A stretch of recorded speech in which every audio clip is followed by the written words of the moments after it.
let's get Danny Kanell in here to look into the future here. Now, it doesn't mean just because last year we had these great impactful players like Chase and like Parsons that we're going to get that again this season, but we always see somebody make a huge impact. How about on offense, a skill position rookie that you think is going to have an instant impact?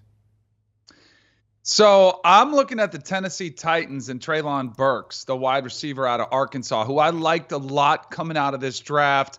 He's a big physical target at 6'3", 220 pounds. And I think it's about the landing spot, too, of where you're going to be. I'm not writing off Ryan Tannehill just yet in what is a massive year for him with Malik Willis breathing down his neck. But with A.J. Brown shipped out to Philly, I think that presents a ton of opportunity for Treylon Burks and a run-heavy offense with Derrick Henry, who's clearly going to be toting the rock again and being the focal point of that team.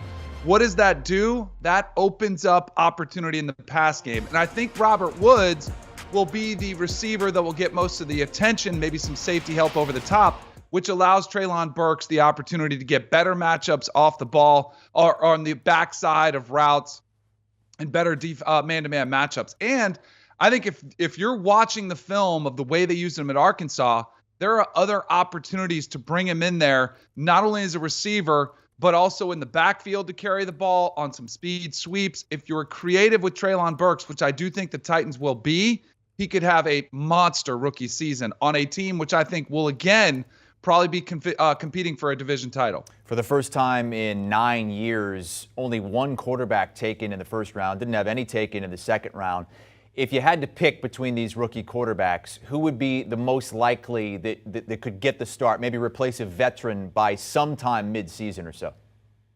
You know, it was interesting the way the question's phrased, Chris, because if you said most impactful, I might have taken a shot at Malik Willis, but I don't think he's going to take the job from Ryan Tannehill this year. If you looked at a quarterback as a rookie who could supplant a starter or a veteran, I'm going to go with the quarterback that I thought had the best tape all season long. He's the most veteran, the most NFL ready, and that's Kenny Pickett in Pittsburgh. And it also has to do with the fact that I'm not completely confident. I don't even think Steelers fans are confident in Mitchell Trubisky, his ability to come in there and just take over where Ben Roethlisberger, left off.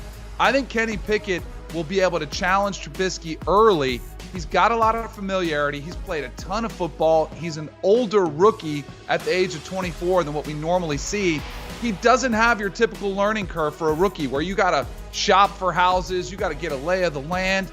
He knows exactly where he wants to live. He can find an apartment. He knows exactly where he's going to practice. He knows the ins and outs of that Steeler facility since it was literally one door over from where he went into with the Pitt Panthers.